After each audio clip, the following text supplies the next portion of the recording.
Eclesiastes capítulo 9, diz a palavra do Senhor: Deveras me apliquei a todas estas coisas, para claramente entender tudo isto, que os justos e os sábios e os seus feitos estão nas mãos de Deus.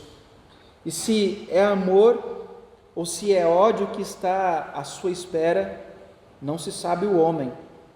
Tudo lhe está oculto no futuro. Tudo sucede igualmente a todos.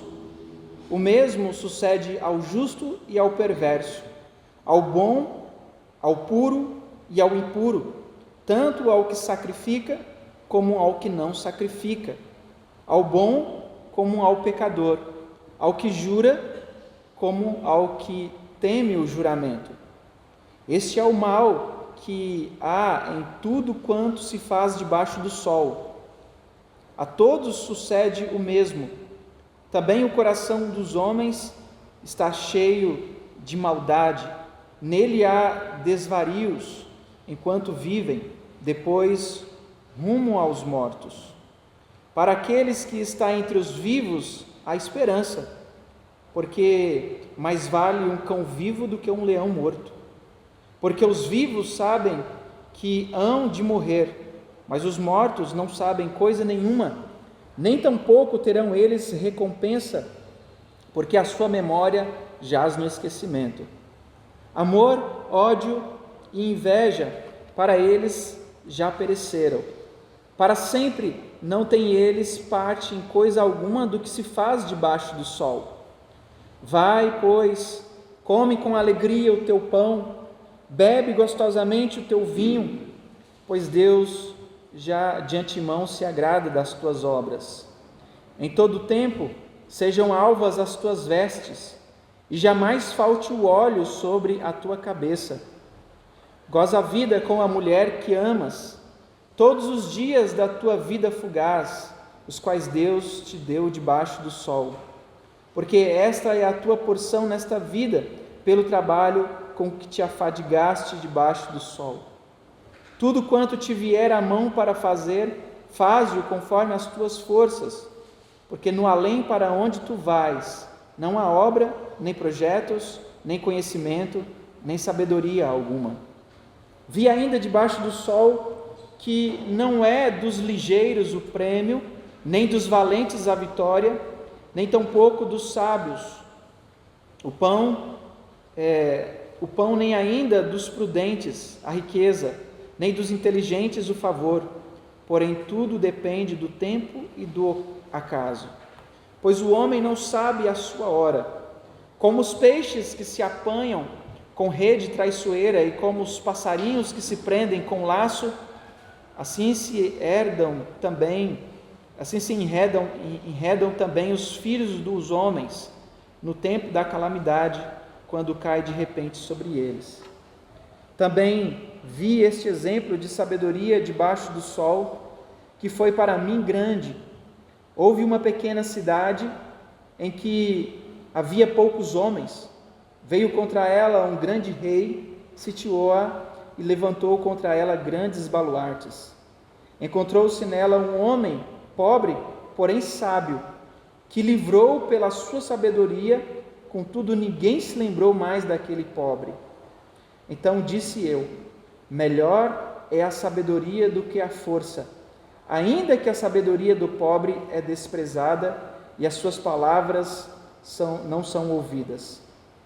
As palavras dos sábios, ouvidas em silêncio, valem mais do que os gritos de quem governa os tolos. Melhor é a sabedoria do que as armas de guerra, mas um só pecador destrói muitas coisas boas. Meus irmãos queridos, nós vivemos dias, tempos, em que as pessoas são afetadas por toda sorte de situações, sejam elas emocionais, sejam elas relacionadas à saúde, sejam elas financeiras.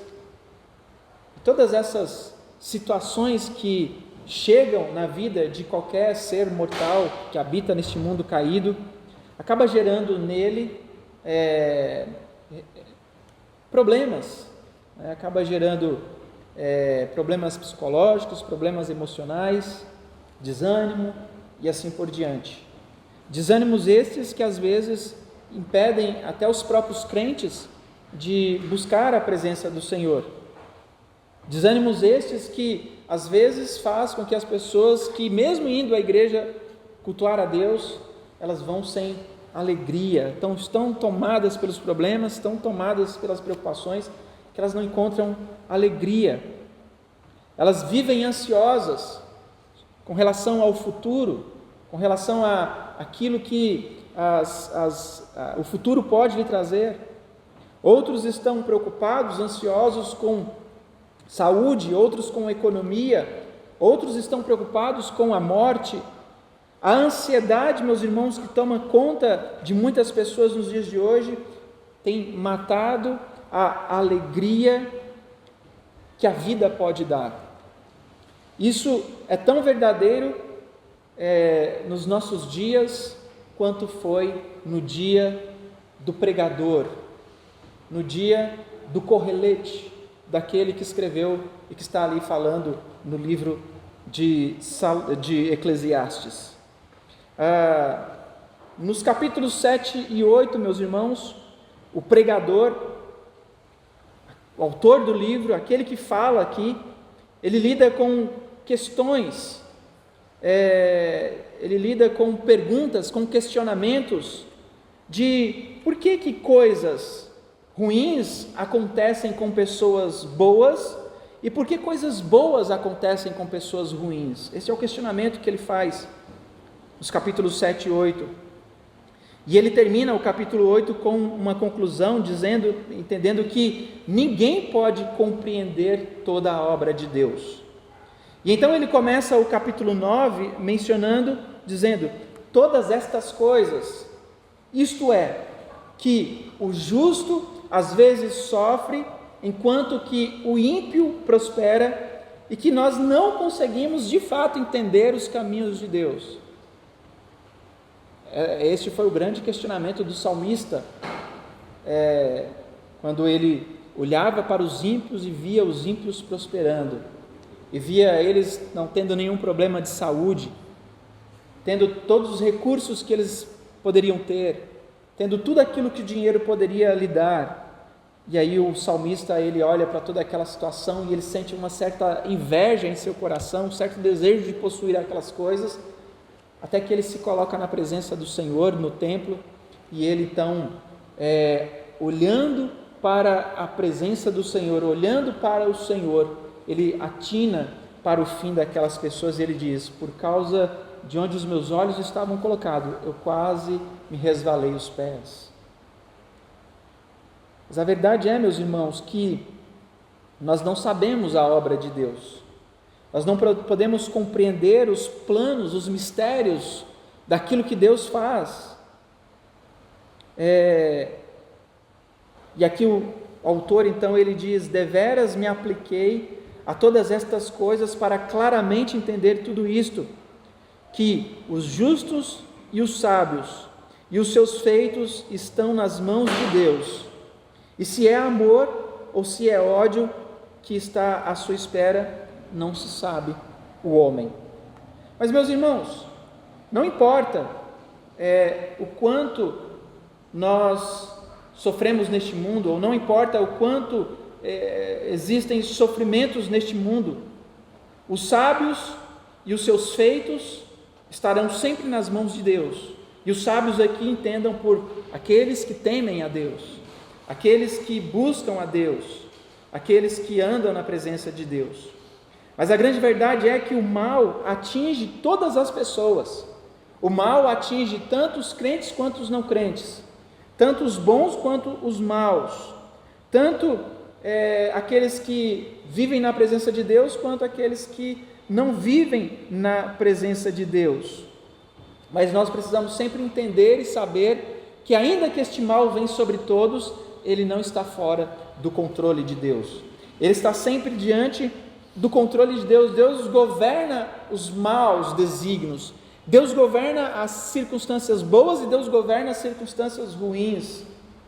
Deus não se afasta da sua criação. Deus não se afasta do mundo que Ele trouxe à existência. Deus, meus irmãos, conduz todas as coisas, e o mal que atinge pessoas boas, portanto, está nas mãos de Deus. Deus estabelece tempos, conforme o capítulo 3 de Eclesiastes nos apresenta. Tempo de nascer, tempo de morrer, tempo de plantar, tempo de colher, tempo de juntar, tempo de espalhar. Nós vamos perceber que Deus estabeleceu estes tempos e Deus está no controle destes tempos. E então, quando o seu povo sofre, é um pensamento desconcertante, mas consolador, que os justos e os sábios e os seus feitos, tudo está nas mãos de Deus. Eles estão sob os cuidados de Deus. O problema continua. E o pregador então diz que se é amor ou se é ódio que está à sua espera, não se sabe o homem. Isso quer dizer que os justos e os sábios não sabem o que receberão, se é o resultado do amor de Deus, do favor de Deus, ou do ódio de Deus, ou da ira de Deus. E nós vamos perceber e entender aqui, meus irmãos, que para os crentes, nós temos este conhecimento, né? E isso vai ficar claro para nós daqui a pouco, quando nós entendermos aqui o pensamento daquele que escreve estas coisas. Mas ele diz, então, ele nos faz perceber que, conforme ele diz no capítulo 8, versículo 14, né? Eles não sabem o porquê, as pessoas que sofrem não sabem por que sofrem coisas dolorosas na vida.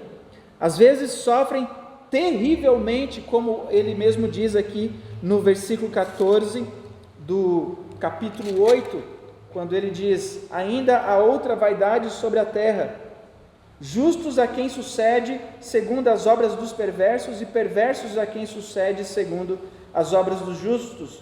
Digo que também isto é vaidade. Às vezes morrem jovens, como o pregador observou lá no capítulo 7, versículo 15, que eles perecem na sua justiça.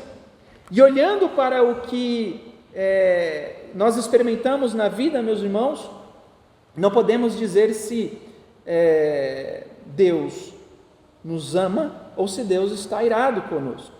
Às vezes nós experimentamos situações difíceis que nós paramos e até pensamos: Senhor, será que eu fiz alguma coisa? Será que isso é resultado de algo que eu cometi diante do Senhor e que o Senhor está me tratando, me disciplinando por causa daquilo que eu fiz, né, por causa dos meus pecados?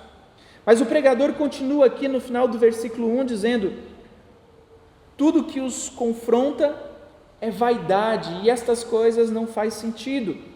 Então ele explica por uma série de contrastes aqui, meus irmãos, por que as nossas experiências não fazem sentido?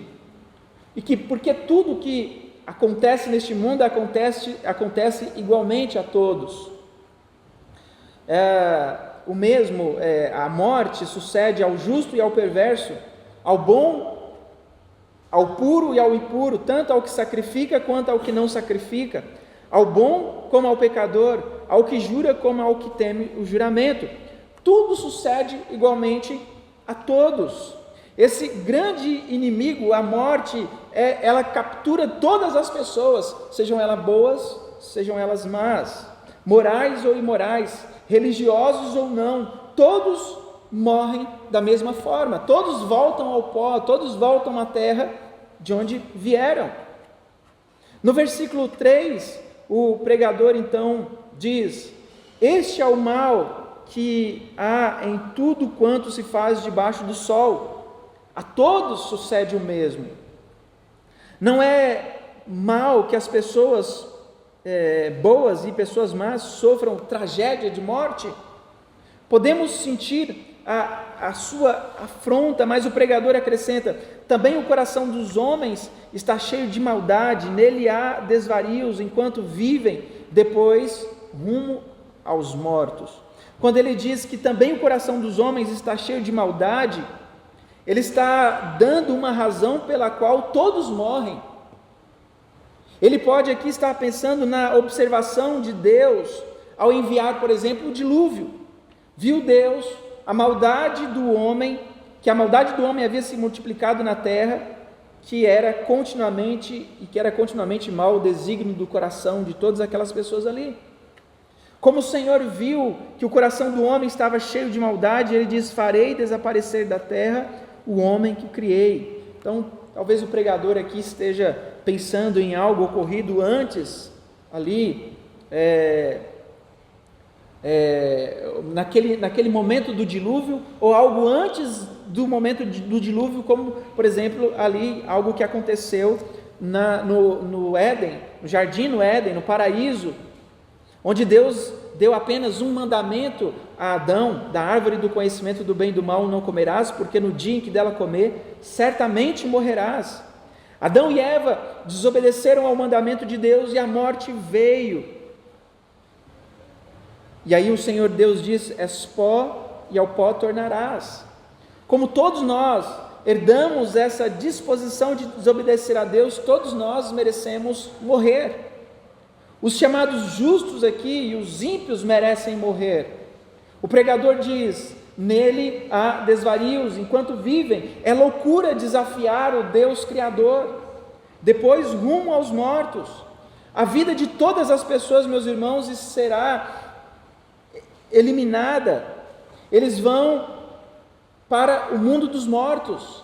Somente aqueles que estarão vivos até a volta de Cristo não morrerão. Mas todos nós vamos experimentar esta realidade, todos nós vamos passar por isso. Essa é a grande certeza que nós temos na vida. Nós temos a certeza da salvação, mas nós temos certeza que também chegará o nosso fim, que também chegará o dia da nossa morte, o dia de encontrarmos com o nosso Criador. E este é um quadro sombrio que está destinado a todas as pessoas.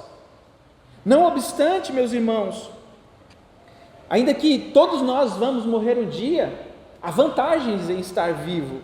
O pregador escreve no verso 4: para aquele que está entre os vivos, há esperança, porque mais vale um cão vivo do que um leão morto.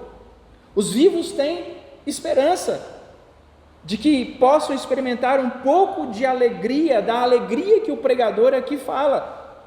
Hoje nós expressamos essa esperança, quando nós pensamos, por exemplo, naquele provérbio: onde há vida, há esperança. O pregador aqui, ele também usa um provérbio para fortalecer o seu argumento de que os vivos têm esperança, e aí ele diz: mais vale um cão vivo do que um leão morto. É interessante que no Oriente Antigo, um cachorro não era um animal de estimação como nós tratamos os cachorros, a maioria dos cachorros no nosso dia. Naquele tempo, os cachorros eram animais comedores de carniça, desprezados e impuros. Hoje nós podemos pensar, por exemplo, em um rato ou um urubu, que também vivem nessas imundícias, uma criatura repugnante. Os cachorros eram assim naquela época. E aí, em contraste com o leão, assim como ele é hoje, o leão, que é um animal admirado, é um animal feroz, é um animal mais temido do reino animal. O pregador então diz que os vivos têm esperança, pois um comedor de carniça, um animal que é completamente rejeitado, como era naquele tempo, é melhor do que um leão que é bonito, que é viçoso, que é feroz, que é temido, morto. O que um leão morto pode fazer? Nada. Em outras palavras, até mesmo a vida de um cachorro é melhor que a morte. Até mesmo a vida de um miserável é melhor que a morte. Por quê? Porque enquanto nós estamos vivos, nós temos esperança. Enquanto nós estamos vivos, há uma luz no fim do túnel. Assim então diz o pregador no verso 5: os vivos sabem que hão de morrer, mas os mortos, eles não sabem coisa nenhuma. Os vivos têm consciência, os vivos são autoconscientes, eles sabem que eles morrerão, mas os mortos não sabem de nada. Além disso, os mortos não têm recompensa, não têm nada pelo qual esperar com relação ao futuro, eles estão mortos, eles não podem fazer mais nada. A sua memória, aquilo que eles fizeram, aquilo que eles realizaram enquanto em vida, às vezes cai até no esquecimento, já dependendo de quanto tempo tem que determinada pessoa morreu, não se lembra mais dos seus feitos. As suas realizações são esquecidas, elas não têm passado e elas não têm futuro. É como se nunca tivessem existido. No versículo 6, o autor diz: amor, ódio e inveja para eles já pereceram. Isto é, as suas paixões, o seu amor, o ódio, qualquer sentimento que poderia existir, eles não têm mais nenhum. Eles não sentem mais nada. Eles não têm mais coisa nenhuma. Eles não podem fazer mais nada debaixo do sol, porque tudo já se passou para eles. Depois que morre, não há mais esperança. Depois que morre, não há mais segunda chance. Depois que morre, não há mais como voltar do mundo dos mortos. Mas para aqueles que estão vivos, enquanto tem vida, tem esperança. E provavelmente, meus irmãos, esta é a mais completa descrição bíblica que nós podemos ver dos mortos. Eles se foram, não há recompensa, logo são esquecidos, as suas paixões pereceram e eles não têm mais nenhuma parte na vida. Já foi, já ficou para trás. Mas contra este pano de fundo sombrio de morte, meus irmãos, o pregador tem alguns conselhos importantes para aqueles que estão vivos. E aí ele diz no versículo 7: vai, come com alegria o teu pão, bebe gostosamente o teu vinho, pois Deus de antemão já se agrada das tuas obras.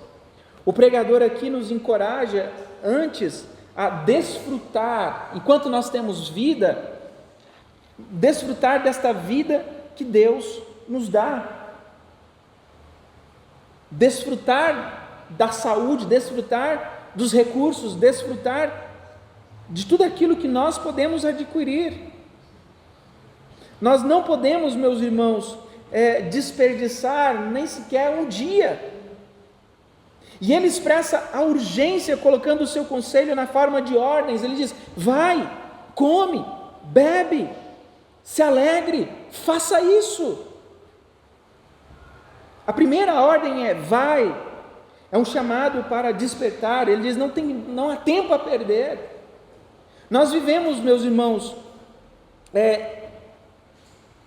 nós vivemos a vida, e a vida passa muito depressa. A vida, meus irmãos, como o próprio autor aqui diz, é vaidade, e a palavra vaidade, ela tem um sentido de algo que não pode ser palpado, é como uma fumaça, é como uma neblina. A vida é como uma neblina, ela passa muito rápido, e nós não temos tempo para parar e dizer assim: amanhã eu faço isso, amanhã eu me divirto, amanhã eu vivo com mais alegria, hoje a tristeza toma conta do meu coração. Mas ele diz aqui: olha, enquanto você tem vida, tem esperança, portanto desfrute da vida, desfrute dos bens que Deus te dá, desfrute com alegria, desfrute das obras, vai, faça isso, faça logo, não há tempo a perder. Pare de reclamar, pare de alimentar a sua ira, pare de resmungar sobre os problemas, dê um fim à sua ansiedade, vai, faça enquanto tem vida. A segunda ordem do pregador é: coma com alegria o teu pão, ou seja, não faça as suas refeições com pressa, não faça as suas refeições correndo, não engula a sua comida. E aí é até interessante pensar, os animais comem, não conseguem, eles não têm ali a parte do cérebro que faz eles degustar da comida, mas nós temos. Nós comemos não apenas para matar a fome, meus irmãos, nós nos alimentamos não apenas para saciar a fome, mas nós comemos porque a comida também nos traz prazer. E é muito prazeroso você sentar à beira de uma mesa comer uma comida gostosa, conversar com pessoas que nós amamos, desfrutar daquelas bênçãos, daqueles bens que Deus nos dá. E é isso que o pregador está dizendo: olha, desfrute dos momentos, desfrute das companhias, desfrute dos recursos. Não viva a vida com ansiedade, preocupado demais com o futuro e esquecendo de viver o presente, de viver os momentos, de aproveitar a família, de aproveitar os amigos, de aproveitar os filhos. Porque nós podemos desfrutar da vida, nós podemos aproveitar dos bens que Deus nos dá. Então por isso vai, come com alegria o teu pão, não faça as tuas refeições depressa. Deus nos fez de tal modo, meus irmãos, que nós não apenas precisamos da comida para viver, mas também nós precisamos da comida para nos alegrar. Ele nos deu uma rica variedade de alimentos, de frutas, de todo tipo de comida, e por isso nós podemos nos deliciar com todos esses recursos que Deus nos deu. Come com alegria o teu pão, bebe gostosamente o teu vinho. Deus também nos deu uma rica variedade de bebidas. E aí, aqui a gente pode até entrar num problema, onde as pessoas dizem que beber qualquer bebida alcoólica é pecado. Eu não vou entrar nessa questão, porque o próprio autor da Bíblia está dizendo: beba gostosamente o teu vinho. Então, tirem as suas próprias conclusões, né? A questão toda é os exageros, né? Nós não podemos cometer excessos. Não apenas bebida em excesso é pecado, mas comida também em excesso é pecado, né? A gula é pecado. Então nós precisamos sempre nos manter controlados, ainda que às vezes diante de uma mesa farta a gente coma ali, né, desesperadamente, achando que é o último dia de vida. Como nunca viu comida na vida, estava preso. Mas ele diz: beba gostosamente o teu vinho. Em Israel o vinho era a bebida favorita daquelas pessoas. Em outros países podem ser outras bebidas. O ponto não é que devemos necessariamente aqui beber vinho, ainda que eu não veja problema nisso, desde que seja de forma moderada, mas que nós devemos beber gostosamente, degustar, desfrutar. Algumas pessoas pensam que este conselho é semelhante àquilo que o Senhor fala, né, quando Ele vai falar daqueles que ajuntam em celeiros, que vivem como se não existisse amanhã, né, comamos e bebamos, e amanhã morreremos. Mas aqui, meus irmãos, come com alegria o teu pão e bebe gostosamente o teu vinho, porque Deus se agrada de tuas obras. Não é um slogan, não é um texto, não é algo vazio que Ele está dizendo, porque Deus, Ele nos dá os recursos, Ele nos dá o alimento, Ele nos dá a condição de sentir o sabor destes alimentos. E aqui então nós podemos entender que o Senhor nos dá a capacidade para desfrutar das coisas. O pregador provavelmente aqui está pensando no relato da criação. Deus colocou as primeiras criaturas ali, homem e mulher, no belo jardim, e lhes deu plantas, lhes deu fruta, lhes deu tudo ali que estava no jardim para o alimento.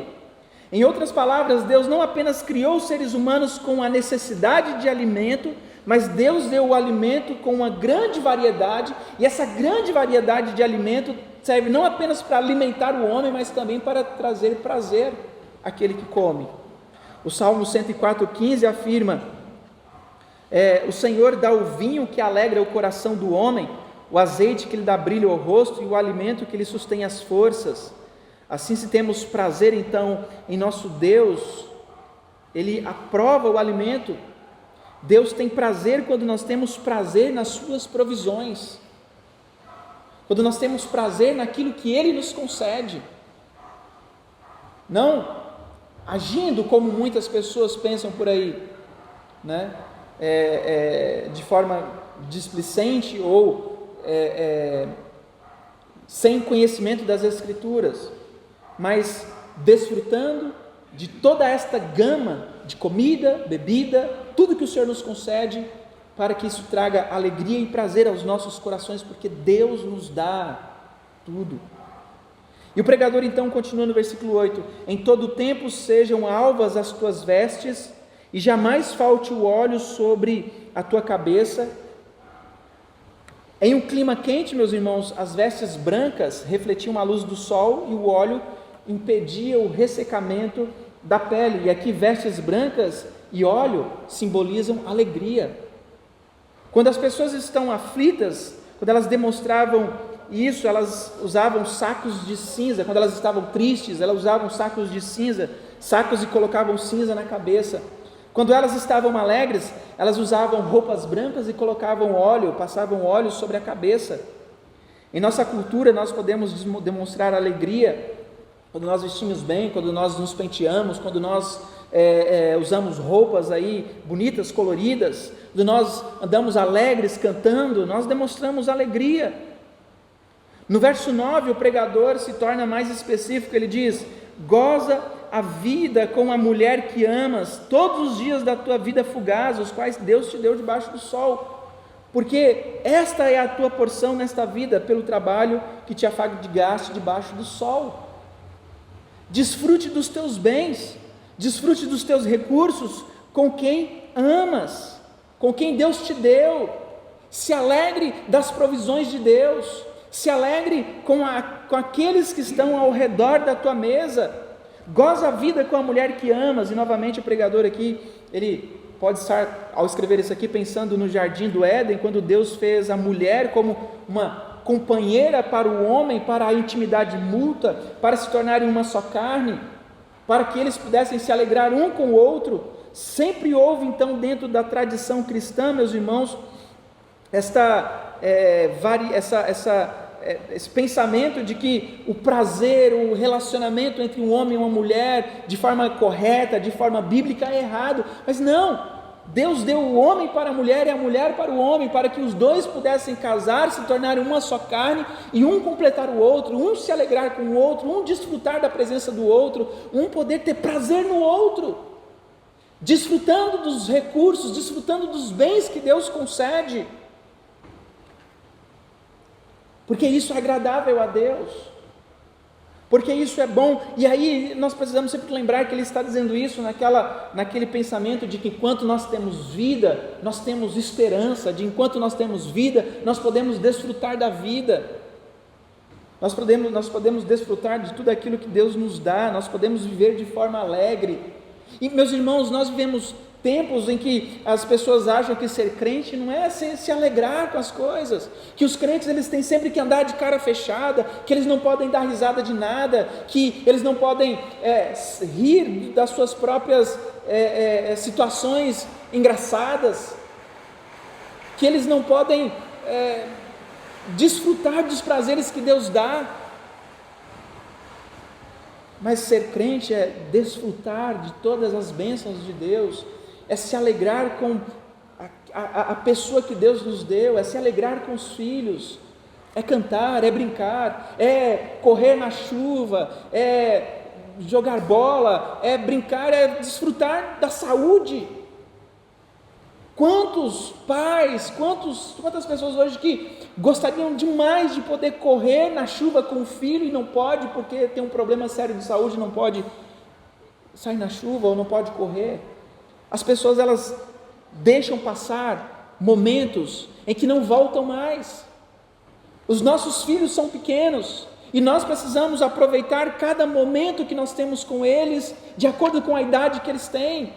Desfrutar ali das noites mal dormidas quando eles são bebês, nos alegrar quando nós vemos eles dando os primeiros passos, quando eles começam a pronunciar as primeiras palavras, quando eles começam a ter um entendimento melhor, quando eles começam a fazer coisas engraçadas, quando eles começam a crescer, quando eles começam a entender os problemas da vida, quando eles começam a ter problemas por causa da idade que está avançando, quando eles começam a ter os sentimentos por outras pessoas. E aí até ontem nós estávamos falando disso lá no blog, né, de quando, já preocupados, quando nossas filhas começarem a pensar em essa questão de sentimento, de se apaixonar por rapazes.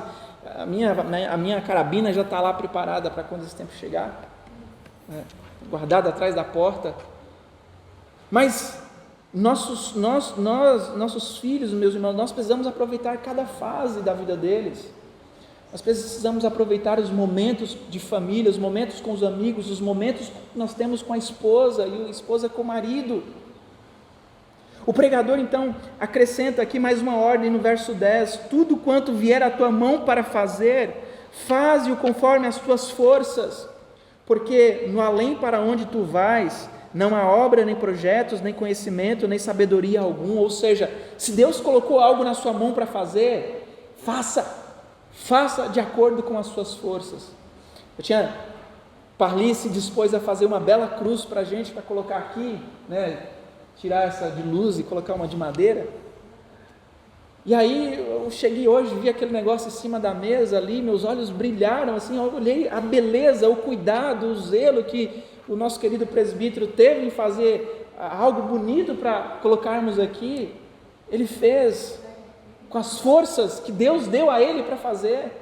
Ele se dispôs, ele veio, ele pintou, ele correu atrás. Isso é bênção de Deus. Deus deu forças, Deus deu capacidade. E então o autor diz aqui: tudo quanto te vier à mão para fazer, faze conforme as tuas forças. Enquanto tem saúde, enquanto pode se dedicar a fazer algo, faça. Porque depois que você morrer, não vai existir mais projeto, não vai existir mais conhecimento, não vai existir mais sabedoria alguma. Porque enquanto nós temos vida, é que nós podemos aproveitar a vida e demonstrar a vida que nós temos através das obras que nós fazemos. Tudo quanto te vier então à mão, faça. Se tiver a oportunidade de fazer alguma coisa, faça agora, porque não sabe o que o futuro trará. Não sabe o dia de amanhã. Nós não sabemos o dia de amanhã, meus irmãos. E aí então, para o pregador aqui, o trabalho duro é parte não da tristeza da vida, mas o trabalho duro é parte da alegria da vida. Imagina o como é bom acordar cedo e ir trabalhar. O como é bom, semana passada nós até falamos disso, olhando para o Salmo 127, né? É bom, por quê? Porque nós temos saúde, porque nós temos forças, nós temos vigor. O trabalho não é um fardo, meus irmãos, o trabalho é uma bênção, o trabalho é alegria. Desfrutar do trabalho, trabalhar, adquirir os recursos a partir do trabalho correto, do trabalho honesto que Deus nos coloca a mão para fazer, isso traz alegria, isso traz brilho aos nossos olhos.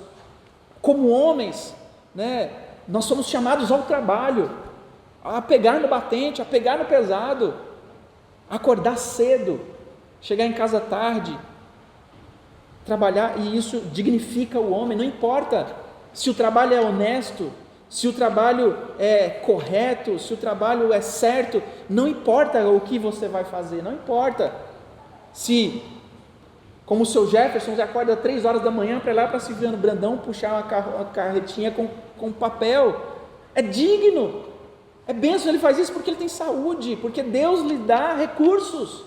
Não importa se você coloca o seu terno, a sua gravata, você vai sentar numa mesa com homens de negócio, vai tratar de negócios, não importa os extremos, não importa, meus irmãos, porque se Deus colocou a mão para fazer, faça com alegria, faça com prazer, faça com brilho nos olhos, agradecendo sempre a Deus. Senhor, muito obrigado, porque o Senhor me deu o trabalho, o Senhor me deu os recursos, para que desses recursos eu possa ter o pão para alimentar a minha família.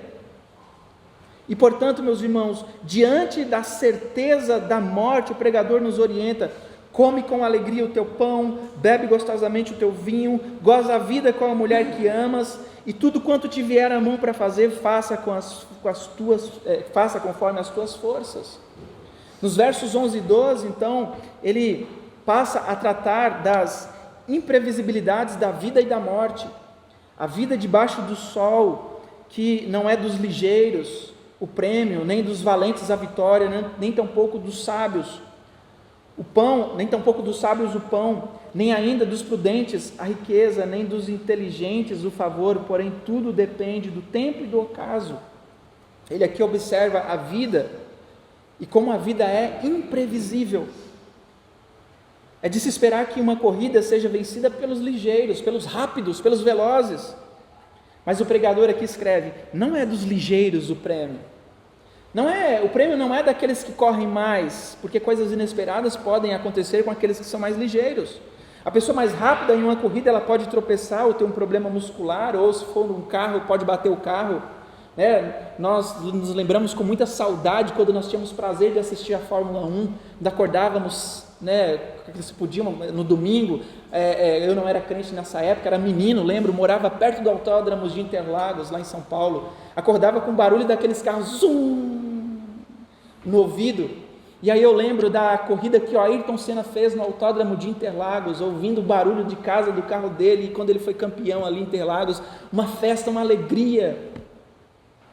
Nós tínhamos prazer em ver, mas o nosso grande campeão veio a bater o carro e morreu.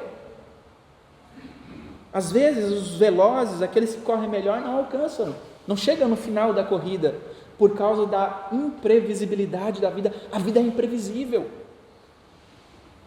A vida pode nos trazer ali questões que fogem ao nosso conhecimento.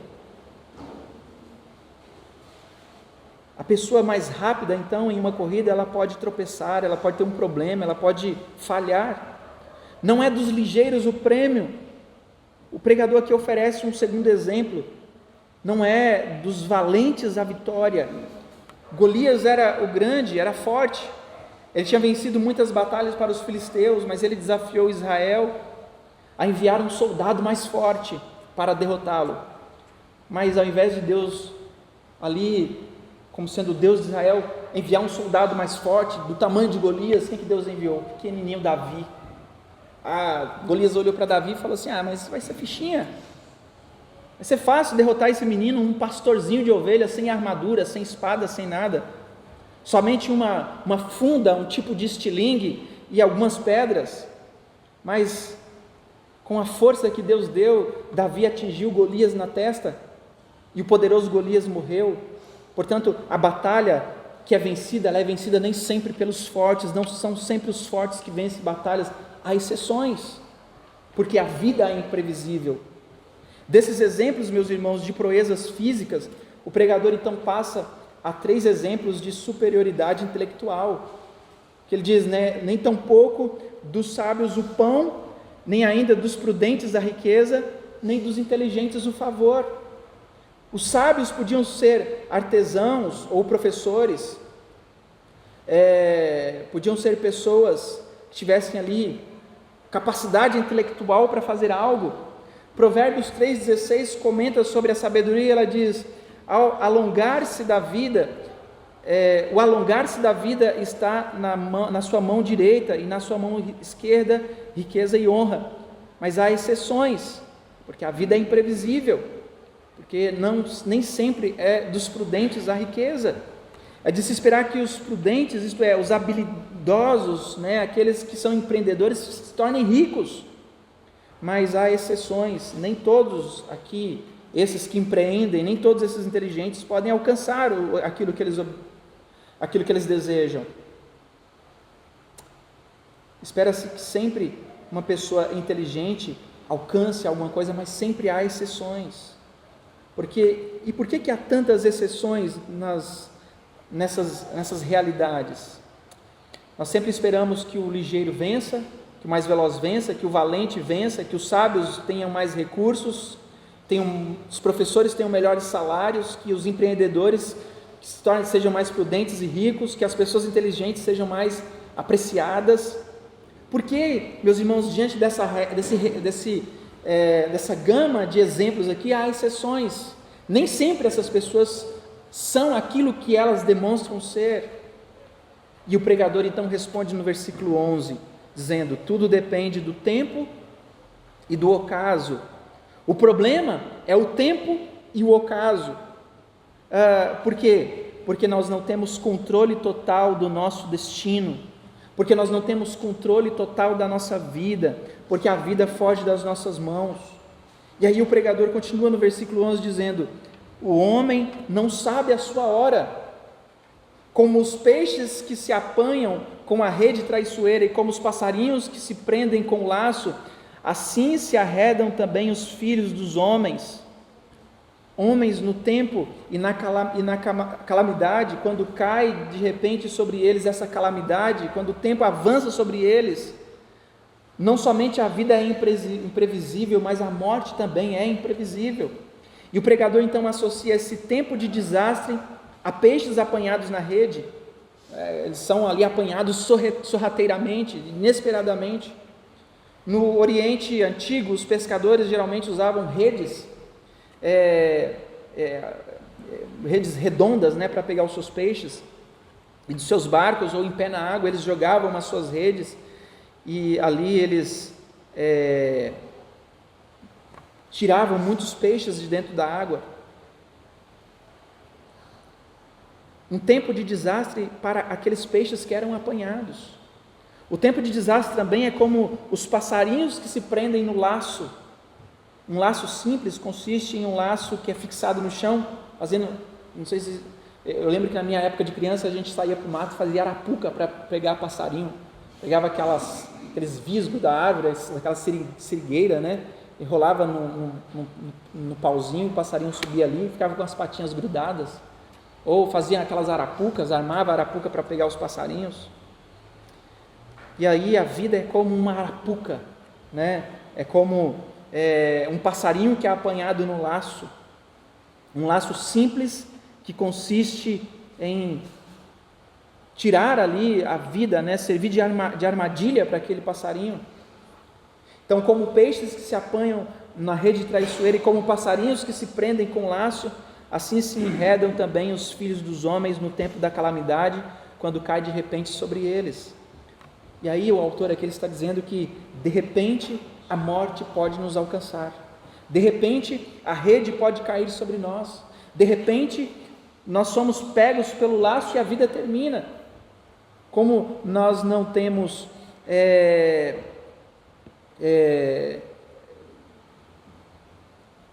controle, como nós não temos certeza da morte em vista, como nós não temos controle dessa morte que está vindo diante de nós, ela é imprevisível. Nós sabemos que ela vem, mas não sabemos quando. Nós estamos bem hoje, com saúde perfeita, amanhã nós podemos descobrir uma doença. Saímos de carro, viajamos e aí nós podemos sofrer um acidente na estrada. A vida é imprevisível. E o pregador, então, ele orienta: enquanto tem vida, desfrute da vida, desfrute dos dias, porque todos nós vamos vamos chegar e enfrentar a morte. O Novo Testamento, meus irmãos, é claro, e ele ensina que a morte para os crentes, ela não é o fim, mas ela é um novo começo. Mas ainda assim, a morte, ela coloca um freio à nossa existência. Nós, ao morrermos, vamos deixar este mundo, vamos deixar essa vida, vamos encontrar com o nosso Criador, mas nós não vamos poder mais desfrutar da presença daqueles que estão aqui nessa terra. O próprio Jesus, meus irmãos, ele foi um homem que desfrutou da comida, da bebida. Em várias ocasiões, Jesus deu pão para aqueles que tinham fome, para que eles desfrutassem daquele pão. Ele até mesmo transformou água em vinho para que as pessoas pudessem desfrutar de uma festa de casamento. Jesus nos ensina a não nos preocuparmos com comida, a não nos preocuparmos com bebida, a entender que a preocupação com estas coisas mata a alegria, traz desânimo. E aí Jesus nos orienta a não nos preocuparmos, não nos inquietarmos, nos perguntando o que comeremos ou o que beberemos, ou com que nos vestiremos. E aí Mateus capítulo 6, ele diz: o vosso Pai Celeste sabe que necessitais de todas elas. Buscai, pois, em primeiro lugar o seu reino e a sua justiça, e todas as coisas vos serão acrescentadas. Como comida, e bebida são dádivas do nosso Pai Celestial, nós devemos desfrutar disso. Se não desfrutarmos das dádivas de Deus, nós desonraremos o doador, nós desonraremos a Deus. Então, seremos como crianças que, quando você compra empolgado um presente de Natal ou de aniversário, você dá o presente para ela, ela simplesmente pega o presente e deixa lá de lado, não dá importância nenhuma para o presente que você deu, e aí você fica chateado, porque, puxa, eu investi tempo, investi dinheiro para comprar esse presente, está aí jogado, né? Nós não somos como crianças que fazemos isso com aquilo que Deus nos dá, nós desfrutamos, nós aproveitamos com alegria daquilo que Deus nos dá. Em Atos 2,46 diz: diariamente eles perseveravam unânimes no templo, partiam o pão de casa em casa, tomavam as suas refeições com alegria e singeleza de coração. Nós não somente devemos desfrutar da comida, da bebida, mas nós também devemos desfrutar da vida com aqueles que Deus coloca em nosso caminho, em nossa vida. Paulo nos ordena: maridos, amai as vossas mulheres, como também Cristo amou a igreja e a si mesmo se entregou por ela. E finalmente, meus irmãos, nós devemos desfrutar do nosso trabalho e fazê-lo conforme as nossas forças.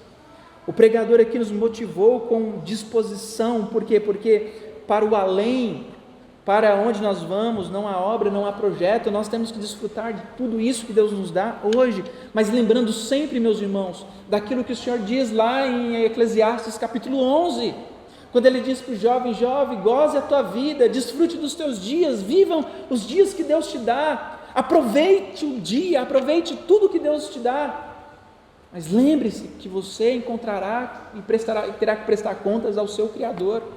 Meus irmãos, nós devemos desfrutar de todas as bênçãos que Deus nos dá, sempre lembrando que fazemos para a glória de Deus e fazemos como quem um dia vai prestar contas a Deus de tudo aquilo que faz. E se nós agimos com ingratidão, desprezando os recursos que Deus nos dá, desprezando as forças, desprezando a alegria, desprezando as pessoas, até disso Deus vai nos cobrar. Nós precisamos entender, queridos irmãos, que o livro aqui de Eclesiastes, às vezes ele parece um tanto quanto desconexo com o restante da Bíblia, né? Falando de acaso, falando de situações, mas aqui o autor do livro, ele quer nos colocar de volta na presença de Deus com alegria no coração, pelas coisas que Deus nos concede, pelas bênçãos que Deus nos dá. Ele não está aqui vivendo uma vida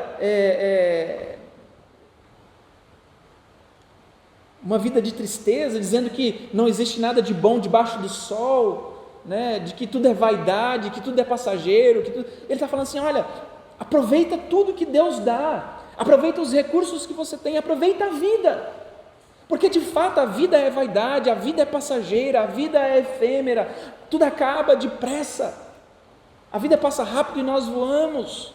Portanto, aproveite a vida, aproveite os bens, aproveite a família, aproveite os amigos, aproveite os recursos, aproveite o trabalho, se alegre em comer uma boa comida, se alegre em comer uma fruta, sentir o sabor da fruta, comer uma carne, sentir o sabor da carne, comer um sushi, né, Marta? Sentir o sabor do sushi, Marta.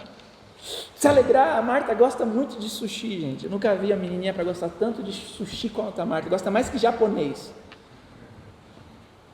Ela até espera que tenha sushi no céu, né? Mas a Marta, ela se lambuza comendo sushi, porque ela ama sushi, ela tem prazer em comer sushi. E por isso, meus irmãos, nós precisamos ter prazer nessas coisas, viver a vida com mais alegria, confiando e descansando no Deus que nos provê todas as coisas, porque para o além, para a morte, que em breve nós vamos, para onde nós vamos, não há mais como fazer nada disso. Nós vamos apenas deixar saudade, tristeza, um vazio, mas enquanto nós temos vida, não há motivo para vazio, não há motivo para tristeza, não há motivo para saudade.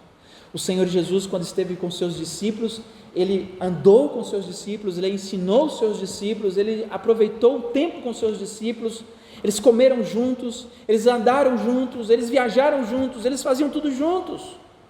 É claro que quando ele se despede ali no final do seu ministério, prestes a ir para a cruz, há uma tristeza muito grande tomando conta dos discípulos, porque afinal de contas eles viveram intensamente com Jesus por 3 anos. Eles viram muitas coisas que Jesus fez. Imagina, a vida com Jesus ali foi intensa, não era uma vida monótona, cada dia acontecia algo novo, a cada dia eles enfrentavam uma realidade nova, eram milagres, eram pessoas, eram curas, eram tantas coisas que aconteciam. A vida dos discípulos com Jesus foi intensa, e a vida que nós temos, meus irmãos, com Cristo é uma vida intensa, não é uma vida monótona. Nós não somos crentes sem brilho, sem cor, sem riso, sem alegria, sem esperança. Nós precisamos ter mais alegria do que as pessoas do mundo. As pessoas do mundo se alegram com a conquista do Flamengo, né? Com a vitória do Flamengo, né, Erlon? Queria dizer não, Parli, mas as pessoas do mundo se alegram com o futebol, elas fazem festa, elas pulam, elas riem, elas gritam, elas bradam. As pessoas do mundo fazem festa com qualquer coisa. Eles gastam mais não sei quantos R$1.000 para ficar na fila para comprar um ingresso para ouvir um cantor. Elas se entregam, mas às vezes, meus irmãos, eu acho que parece que os crentes perdem o brilho da vida. Não sei o que acontece com os crentes, porque os ímpios, eles aproveitam a vida de forma errada, mas eles aproveitam a vida. Mas nós, tendo todo esse conhecimento, entendendo os cuidados de Deus, entendendo que Deus supre, entendendo que tudo é para a glória de Deus, entendendo que é Deus que dá o pão, que é Deus que dá a saúde, que é Deus que dá o trabalho, que é Deus que dá a família, que é Deus que dá os recursos, entendendo tudo isso, a gente vive a vida, legal, muito bom. Não tem prazer na vida. Nós precisamos olhar para textos como esse e aprender a, de fato, desfrutar das bênçãos da vida, ainda mesmo a vida sendo difícil. A vida é difícil, meus irmãos. Às vezes os boletos vão só aumentando na nossa gaveta. É difícil, mas se nós não aproveitarmos, não encontrarmos alegria e prazer, mesmo em meio aos boletos que tem para pagar, o que nós estamos fazendo neste mundo? A vida não se resume em boleto para pagar. Isso é consequência de estarmos neste mundo. Se temos boleto para pagar e conseguimos pagar, que bom, glória a Deus por isso. Mas nós precisamos entender que a nossa alegria, o nosso prazer está nas bênçãos de Deus, naquilo que Deus nos dá, de conhecermos o Criador, de sermos sustentados por Ele. Ele nos dá tantas bênçãos, tantos recursos, isso nos traz grande alegria ao coração. Portanto, aproveite a vida hoje. Aproveite a família, aproveite os filhos, aproveite os amigos, aproveite o trabalho, aproveite para viver com alegria na presença do Senhor. Porque chegará o tempo em que nós não poderemos mais fazer isso. E que Deus nos abençoe, para que possamos nos alegrar sempre no seu poder, sempre nos seus cuidados, sempre na sua palavra, sempre em Cristo Jesus, que nos traz prazer e intensa alegria ao coração, que nos faz ver o sentido da vida, que nos faz perceber que a vida em Cristo e com Cristo é prazerosa, porque nós temos Cristo, e Cristo está presente em todas as nossas obras. Por isso nós somos alegres. Vamos ficar de pé, meus irmãos?